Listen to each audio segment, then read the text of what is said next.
Good afternoon. It's wonderful to be here in Washington County. We have a number of folks here with us that I'd like to recognize. I have our Secretary of the Florida Department of Economic Opportunity, Dane Eagle, with me. Do we have Jimmy Petronis, Chief Financial Officer Jimmy Petronis? We have the State Representative for this area, Brad Drake. We've got our Deputy Director, Florida Division of Emergency Management, Jimmy Bujeda. And then I think we got commissioners from Washington County, so I want to thank you all for coming out. I think we have the Mayor of Chipley is here, and we're really excited to be here and excited to be able to, normally when I show up places, I come bearing gifts. And so we have a good announcement today. We'll be able to provide some money, not just to Washington County, but some other neighboring counties. We also have Congressman Neil Dunn here. So you have all of Washington County in your district?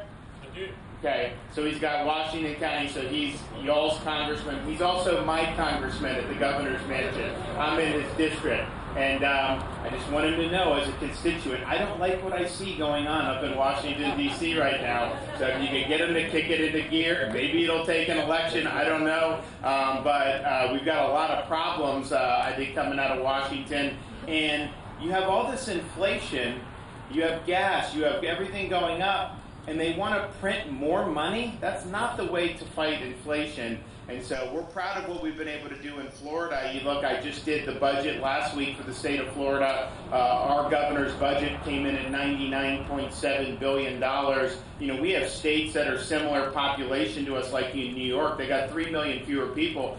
Their budget is like $230 billion, over twice our size, but yet they have worse roads, infrastructure, schools, universities, and obviously a lot more crime. And so we have $99.7 billion, 15 plus billion in budget surplus in our reserve funds. And so that's really what you want to be doing. And no income tax, and the lowest tax burden in the country per capita. But we're also doing huge things with infrastructure. We're doing huge things with education. We're doing huge things with, I just did a great announcement where we're doing commercial vehicle license expansion so people can become truck drivers. You make a lot of money doing that right now. So we're doing all these things. We're doing huge bonuses and pay increase for law enforcement.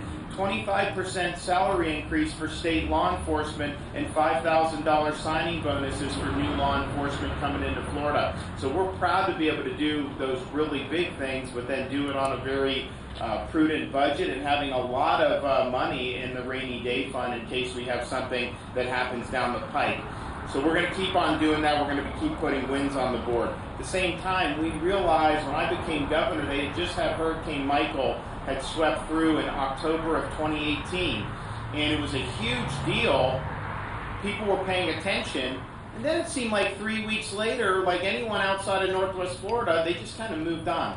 So when I became governor, I said, we haven't moved on. We understand we need to do. There was things we needed to do immediately, and we were able to do a lot of funding, but I also said this is a long-term effort. You look at the closest thing we've had to Michael in Florida in the last 30, 40 years was Hurricane Andrew down in Homestead.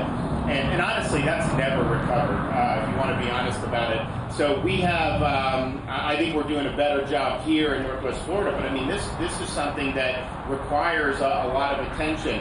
And so I told my agencies, I said, if there's federal dollars that we can get, let's get it. Let's try to cut through the bureaucracy. And then if there's things we can do on the state level to help some of the local communities, particularly some of the rural counties and some of the smaller areas. There were places in Northwest Florida where the debris cleanup was like 10 times the total budget for like a municipality or some of these areas. And so obviously you need help with that. So we've been able to pay out over $1 billion in disaster recovery thus far, and we're always looking for more to do. So when the hurricane hit, counties in Northwest Florida had the opportunity to apply for something called FEMA Hazard Mitigation Grant Program funds.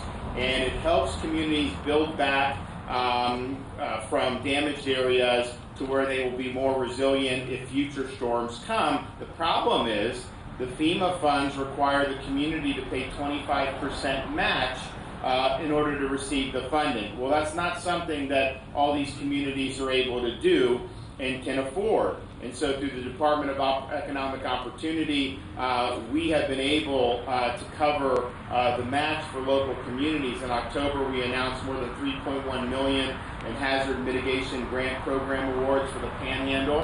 And today we're here with an even better announcement. And I'm proud that today we're going to be awarding an additional $8.9 million for 32 projects,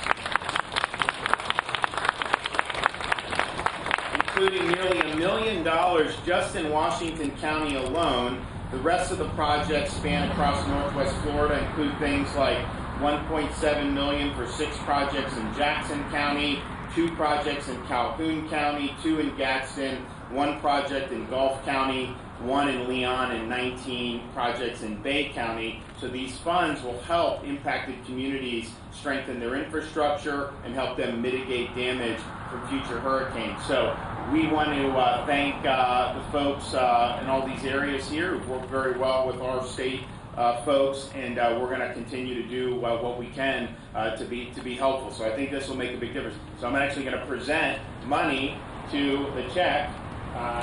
So this is the Washington County portion of what we're doing. So who from the county wants to receive? There we go.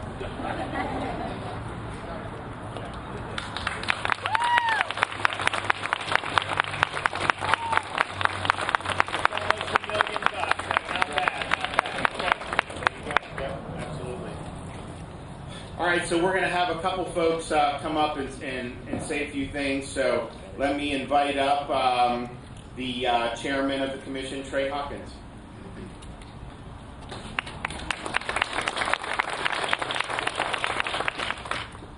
Thank you, Governor. Thank you, Governor DeSantis, for visiting Washington County. Most of all, thank you for your non-waiver support in our religious and constitutional beliefs. Thank you for leading Florida with facts, not fear. Thank you for your leadership. While Florida is thriving, other states are floundering. In today's society, people are full of empty promises, but you, Governor DeSantis, are a man of action. You're building back Florida better. Hurricane Michael happened 1,164 days ago. Since that time, Governor DeSantis, with his leadership, has produced more than $180 million of road and infrastructure needs for Washington County, mitigated over 24 homes, totaling over $5 million. As of today, through his efforts, we're pumping out the south end of the county, moving the mitigation of water damage, and trying to save over 30 homes. He's resolved permitting issues to allow debris removal and paving along the way. Since becoming governor, DeSantis has not only seen broadband as a necessity, he's went as far as opening a provision of broadband within DEO. Through the Department of Broadband, we have received $1.5 million to make broadband a reality in Washington County. You're making sure DEM is working tirelessly to understand the needs of Washington County to fund Hurricane Sally fully.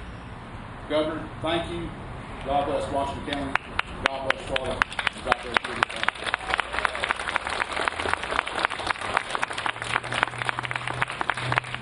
And we did do in my governor's budget, we did a lot of money for additional rural broadband, and so that's something that we're fortunate enough to be able to have the capacity to do. And we understand it's important, and so I think what we propose, and if the legislature supports, it'll be probably the most significant investment that we've ever done along those lines. And so we're happy to work with folks here in Washington County and around the state to do it. Congressman Neil Dunn.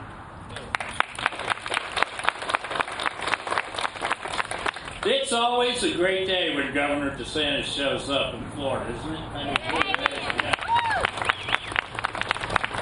he's setting the pace for governors all around the country. I speak to a lot of congressmen in my normal day job up in Washington. I have to tell you, they express a lot of governor envy. They wish they had my governor. But we're really, really fortunate to have a governor and his staff. By the way, let me compliment your staff. They've been outstanding work, and we're simply very proactive, reaching out, trying to help all of these counties, rural and otherwise, really make a difference with this kind of money that comes in after these disasters. And we all know what it's like to live through a disaster, but it's also great to see the comeback afterwards. And I give a lot of credit to the governor and to his staff. a lot of whom are locals and old friends. So in fact, this building here is a representation back when we had replaced it. I know you all remember when we rebuilt this courthouse. So it's great to work with Governor DeSantis. Let's keep, you have a chance in next November to bring him back.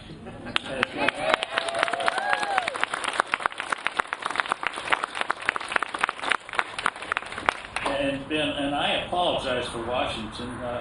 Profusely, I apologize for Washington. It is going to take an election to clean up Washington. I hope you help me with that too. Yeah. God bless all of you. Merry Christmas.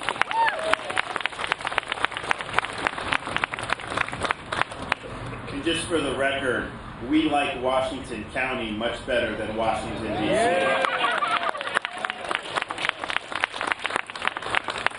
I run into some of Neil's colleagues, and some of these guys are my colleagues. I was in the Congress. I'm a recovering congressman. I think I've shaken most of it off, but I mean, you go up and, be in a swamp, and they'll see me, they'll be like, oh, Ron, we really miss you up here. And I say, I don't miss you guys at all. I'm happy where I am. And so thanks, Neil, for working hard, and hopefully we can turn some things around up there soon.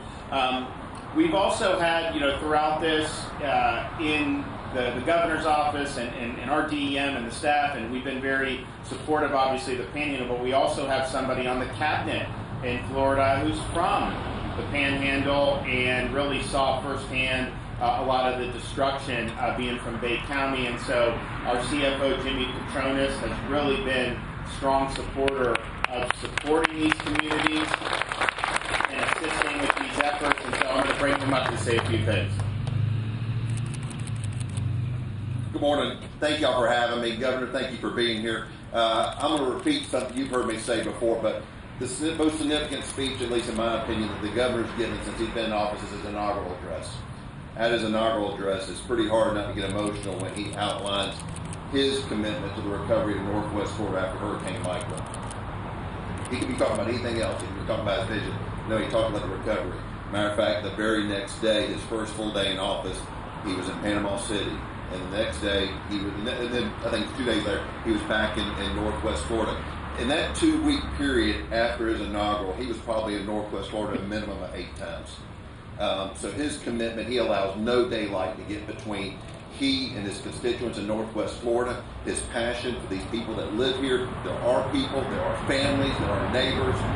Governor, when you look around here, I mean, this is the cream of the crop from Northwest Florida.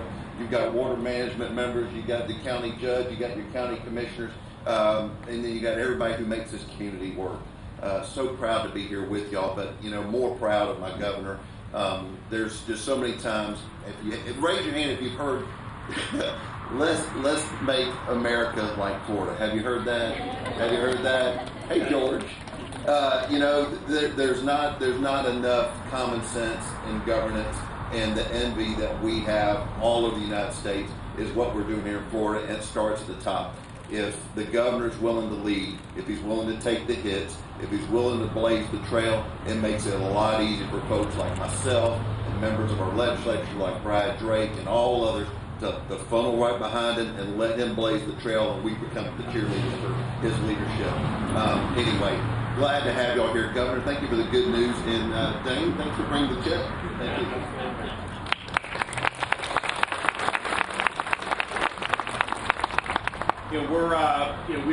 We do think we view Florida as having lead the way, and a lot of times I'm out in front on that, and that's great. But a lot of what we've done, we've worked hard hand in hand with our legislature, our House and Senate members who've stood up with us to do what's right, and I think the state is doing a lot better as a result. And hopefully, they'll be very supportive in this next legislation of all the things we've already outlined that we want to seek to do, whether it's supporting law enforcement, education, whether it's what we outlined yesterday with making sure we have good curriculum in the schools, whether it's my Job Growth Grant Fund, where if there's a need in Washington County for infrastructure or job training, you could apply to my office, and I may come in with another check, in the future to do that. We just did one in Nassau County where we're doing the truck drivers, and so it's been very effective. We were in Okaloosa. We did some stuff for diesel mechanics, and these are really good jobs. and so we have the wherewithal to be able to do that, and we will. So Representative Brad Drake has been supportive of all these efforts to help the Panhandle, and has been a really good advocate for you all, so I'm going to let him come up and say a few things.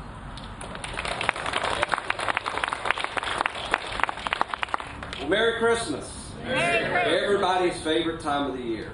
It's the season of giving. Now, the three wise men brought gold, frankincense, and myrrh. Governor Ron DeSantis brought good old-fashioned cash. And we appreciate that, Governor. In fact, if he keeps coming around this time of year, every year dropping off gifts, we may refer to him as the Santa's Claus. We may catch on. But Governor, we want to thank you. You have been instrumental to this community. 2 months after the worst thing that has ever happened in Northwest Florida, we got devastated by the wrath of Hurricane Michael. 2 months later, this man was elected to be our leader of the state, to be the caretaker of Florida and look after its citizens.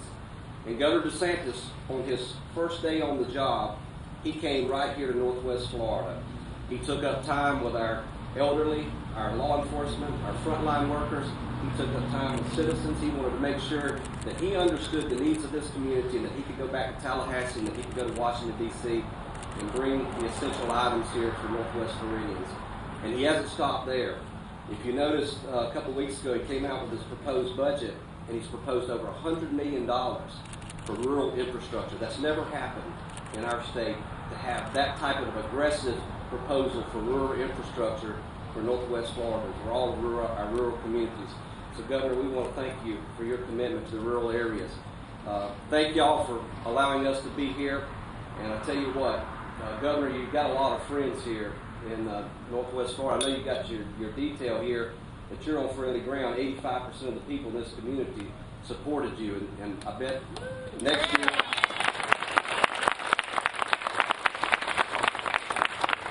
Next year, let's get 90.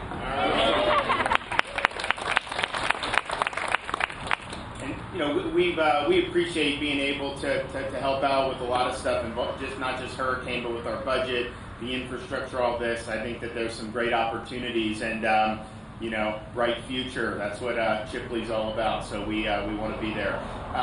We also had help with the hurricane stuff.